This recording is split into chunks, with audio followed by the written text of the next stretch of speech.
A story. A man had been saving money for almost a year, not because he was struggling financially. He had simply reached a stage in life where he wanted to be more responsible. Every month he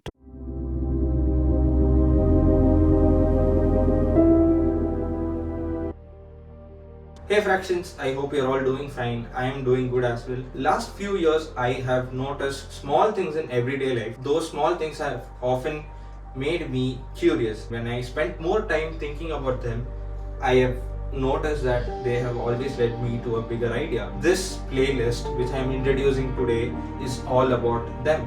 The little observations that which has always led me to bigger ideas. That is what this series is about. Starting with small observations and seeing where it actually leads us. So let's begin with today's story.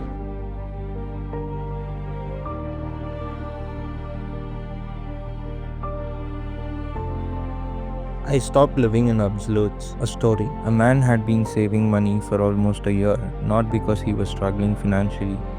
He had simply reached a stage in life where he wanted to be more responsible. Every month he tracked expenses, cut down unnecessary purchases, and constantly reminded himself that every rupee saved today would help him tomorrow. One evening after work, he walked into a bookstore. There was a book he wanted to read for months. He picked it up, flipped through a few pages, and stood there for a while. It wasn't an impulse purchase. He already had researched the book. He knew it would help him professionally. It wasn't something that would entertain him for a day and disappear. It was something that would stay with him for years. Still, he kept looking at the price. After standing there for a few minutes, he smiled to himself, kept the book back on the shelf, and said, "I'll buy it next month." On his way back home, he felt hungry. He opened a food delivery app. One thing led to another. He ordered a burger, fries, dessert, and a drink. The bill was higher than the cost of the book. He paid for it without thinking. The next morning, the food was gone, the craving was gone, nothing remained, but the book was still sitting in that bookstore waiting. I don't think the story is about money because if it was, then the amount shouldn't have mattered. The book and the food almost cost the same. One could have stayed with him for years, the other disappeared in 20 minutes. So why did one expense feel expensive while the other felt completely justified? That question stayed in my mind for quite some time, not because I wanted to judge the person, because I realized that I have also done a lot of similar things. Maybe not with the books, maybe not with the food, but in different parts of life. And once I started noticing it, I couldn't stop noticing it. Around the same time, one of my friends was doing a fitness challenge and she told me how difficult it was for her to stick to the diet. Every meal felt like a battle, every craving felt like failure, and what surprised me wasn't that she was struggling. It was that I wasn't struggling when I had a fitness challenge recently with few of my friends. Not because I had more discipline. The only thing new for me was posting my meals on Instagram. Everything else, eating healthy, working out occasionally, enjoying food without feeling guilty, had already become part of my normal life. That made me wonder that how can a same challenge be so effortless for someone and completely impossible for the other one? That's when I started paying closer attention. First to food, then to money, then to work, then to relationships. Eventually, I realized I wasn't looking at different problems. I was looking at the same pattern showing up in different parts of life. My story. There was a phase in my life where I also did the same exact things, not with money but with time. Whenever my friends came home during my college time, I had this belief that if I'm spending time with them, I should give them my complete attention. I would close my laptop, stop whatever I was doing, sit with them, talk, laugh, and only after they left, I would continue my work. At first, it felt like I was doing the right thing because somewhere in my head, I had created a rule. If people are with you, give them your 100%. Sounds like a good rule, doesn't it? But after a few months, I noticed something. Every single time my friends left, I felt like my own work had fallen behind. Then I would stay up late, trying to catch up. The next day, I would feel guilty that I wasn't progressing fast enough. So one day I asked myself a very simple thing. Who created this rule? And why does it always have to be either this or either this? Why can't both things coexist together? And that's when I realized. The next time my friends came over, I left my laptop open. We spoke, we joked. Sometimes I typed while listening, sometimes I stopped typing because the conversation became interesting. The work moved a little slower, the conversation moved a little slower, but both moved forward. And that's when I realized about something that I have never consciously thought about before. Maybe life isn't asking us to choose between important things, it is us who is forcing ourselves to choose between two things. that thought didn't stop there. I started seeing the same pattern in other parts of my life. When I was trying to lose weight, I noticed people around me saying I am never eating sugar again. A month later, they were eating everything they had stopped themselves from eating. Not because they lacked discipline, but because they created a rule they couldn't sustain. I saw same thing in finances. Some people became so obsessed with saving money that they stopped investing in things that genuinely could improve their life. Courses, books, good equipment, experiences, everything became an expense. Then I saw the opposite. People spending freely because they believe life should be enjoyed today while completely ignoring tomorrow. Again, one extreme replacing another. Then relationships. Some people became so obsessed with work that they slowly lost the people they were supposedly working for. Others became so emotionally invested in relationships that they stopped building themselves. Different situations, different people, but the same pattern. It wasn't just happening in one area of life, it was happening everywhere. And that's when I started asking myself a question that became the reason behind this video. That made me realize something. Maybe life isn't constantly asking us to choose between important things. Maybe we are the ones creating those choices. But why? That question eventually led me towards something psychology has been studying for decades. What does it mean to live in absolutes? I sat with this thought for quite a long time because I wasn't trying to find an answer.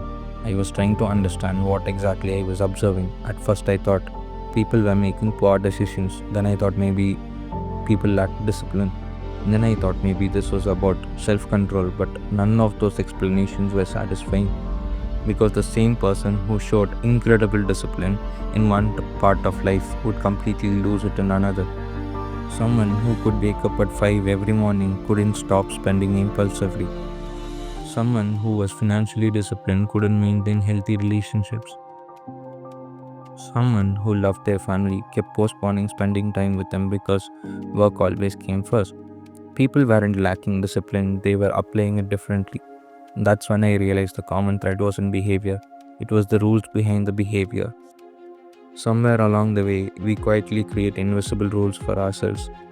Rules that nobody writes down, rules that we rarely question, rules that slowly become the lens through which we make decisions.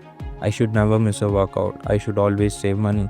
I should always put work first. I should never disappoint people. I should always finish what I started. Read those statements again. None of them sound wrong. In fact, most of them sound responsible. But like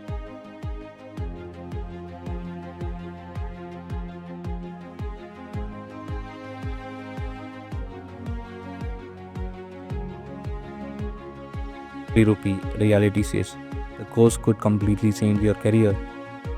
The rule says work comes first. Reality says your child is only going to be the sage once. The rule doesn't understand context, reality does. And I think that's where we unknowingly start living in absolutes. An absolute is simply a rule that leaves no room for reality.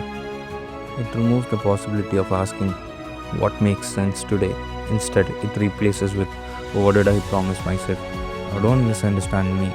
I'm not saying principles are wrong. I think principles are necessary. A principle is something like I want to be financially responsible. I want to take care of my health. I want to become a reliable person. Those are directions. They tell you where you're trying to go. An absolute is different. An absolute tells you there is only one road to reach there. And that's where I think many of us get stuck because we confuse principles with methods. Let's say your principle is to stay healthy. One method is exercising 6 days a week. But what happens when work becomes overwhelming for 2 weeks? What happens when you're traveling? What happens when someone at home falls sick? Do you abandon the principle or do you adapt the method? That's the difference. The principle stays, the method changes. But somewhere along the way, many of us seeing that distinction, we become loyal to the method instead of the principle. Now, don't misunderstand me. I'm not saying principles are wrong. We become loyal to the methods instead of the principle, and that's where most of our frustrations begin. Because methods never meant to become our identity. They were simply one way of expressing a principle. When reality forces us to change the method, our mind interprets it as betraying the principle itself. That's why one missed workout feels like a failure. That's why one expensive purchase feels like a financial irresponsibility. One difficult week at work feels like we have lost balance. Nothing actually changed, only the method changed. But because we tied our identity to the method, our mind interprets it as losing the principle itself. That was probably the biggest shift in my thinking. I stopped asking, did I follow the rule? I started asking, am I still moving towards the principle? Those are two completely different questions. One judges the past, the other guides the future. And once I saw the difference, I started wondering whether psychology had already observed something similar. What psychology says. Interestingly, it has already observed something similar. One of the most well known cognitive patterns in psychology is called all or nothing thinking, sometimes referred to as black and white thinking. It's exactly what it sounds like. The mind naturally divides situation into two categories: success or failure, disciplined or lazy, healthy or unhealthy, productive or unproductive. There is very little room for I made progress today or today looked different so I adapted. Psychologists working in cognitive behavioral therapy have studied this pattern for decades because it's one of the common thinking style that pushes people into unnecessary guilt and frustration. But that wasn't the only thing I found interesting. Daniel Kahneman, in Thinking Fast and Slow, explains that our mind constantly relies on mental shortcuts, what psychologists call heuristics. Imagine if single decision had to be analyzed from scratch. Should I buy this? Should I go there? Should I walk? Should I rest? Should I spend? Should I save? By lunchtime, you would already be mentally exhausted. So the brain creates shortcuts. Most of the time, that's incredibly useful. The problem begins when those shortcuts quietly become permanent life rules. Because shortcuts are designed to reduce thinking, life unfortunately refuses to stay simple. Another concept I found fascinating is something called cognitive flexibility. It's the ability to adjust your thinking when circumstances change. Children develop it as they grow. Athletes rely on it during competition. Leaders use it when plans fail. It's one of the reasons two people can face the same situation and respond completely differently. One person sees changes and adapts. Another keeps trying to force reality to fit an old role. Neither person is necessarily more intelligent. One is simply more flexible, and that word stayed with me. Flexible. Flexibility doesn't mean lack of consistency. It doesn't mean that you lack discipline. It is just that your principles are rooted and your decisions stay responsive. Bruce Lee once said, notice that the stiffest tree is most easily cracked, while the bamboo survives by bending with the wind. I don't think he was just talking about martial arts. I think he was describing life. The invisible cost of living in absolutes. I think that's the biggest problem with living in absolutes. We never could realize the cost of it immediately, and that's why we even barely notice it. If you spend beyond your means today, you will probably notice the financial impact sooner or later. But if you constantly choose work over the people around you, nothing dramatic happens today. Tomorrow also looks normal. Next week also looks normal. The cost doesn't arrive all at once. It quietly accumulates. One missed dinner with your parents isn't the problem. One cancelled trip with your friends isn't the problem. One skipped workout isn't the problem. One expensive purchase isn't the problem. Life is rarely changed by one decision, it is changed by the direction those decisions keep pointing you towards. That's why I started thinking less about individual decisions and more about patterns, because patterns become habits, habit becomes lifestyle, and lifestyle eventually becomes the life we look back on. I think that's where many of us unintentionally create invisible opportunity costs. Sometimes we are so busy protecting one part of our life that we don't realize that we are sacrificing somewhere else. You protect your savings, but you are not investing in knowledge that could multiply your income. You're protecting your diet, but you have stopped enjoying meals with the people you love. You're protecting your productivity, but you have forgotten why you wanted to become productive in the first place. You're protecting your career, but your relationships slowly become distant. You're protecting your discipline, but you stop enjoying the very life you're trying to improve. You're protecting your comfort but unknowingly delaying your growth. The strange thing is that every one of those decisions feels justified, and only time could reveal us what it cost, and that's why probably they are so difficult to notice. Who is this actually for? I also want to be careful here because this idea doesn't apply for everyone. If you're someone who's preparing for the Olympics or trying to be a world champion or even trying to become the best athlete in the world, then your life is different. At that level, elite performance demands sacrifice, and you don't get to be the best in the world by trying to balance everything. Sometimes you deliberately choose one priority over everything else. And that's a conscious decision. There's nothing wrong with that. The same goes for someone building a company from scratch or someone preparing for a once in a lifetime examination. Certain seasons of life demand complete focus. The video isn't questioning those seasons, the video is for people like most of us. People who aren't trying to win one race, we are trying to build an entire life. A life where health matters, relationships matter, career matters, family matters, money matters, curiosity matters, and peace matters. The challenge isn't becoming exceptional in one dimension. The challenge is making sure your progress in one dimension doesn't quietly destroy another. What changed for me? Today, I don't think in terms of extremes anymore. I don't ask what should I sacrifice, I ask what am I trying to protect. If I'm spending money, am I buying another temporary satisfaction or long term value? If I'm saying no to meeting someone, is it because I'm genuinely working towards something meaningful? Or because I have convinced myself because productivity is more important than people? If I miss a workout, do I need to punish myself tomorrow or do I simply continue? Those questions completely change the way I make decisions. I no longer see life as separate compartments. Fitness, money, relationships, career, to me, they are all connected. A decision in one part eventually affects another. So instead of trying to optimize one area perfectly, I try to make sure none of them are neglected for too long. Some weeks work deserves more attention, some weeks family does. Some months I spend more because I'm investing in learning. Other months I naturally spend less. The principle doesn't change, the response does. And I think that's the biggest difference. Earlier I was loyal to the method, now I'm loyal to the principle. The method adapts, the principle remains. The closing thought. I'm not asking you to stop being disciplined. I'm not asking you to lower your standards, or I'm not asking you to be comfortable with mediocrity. I'm asking you to just notice something. The next time you hear yourself saying, I will never or I'll always, pause for a moment, ask yourself, is this a principle or is this an invisible rule I have created?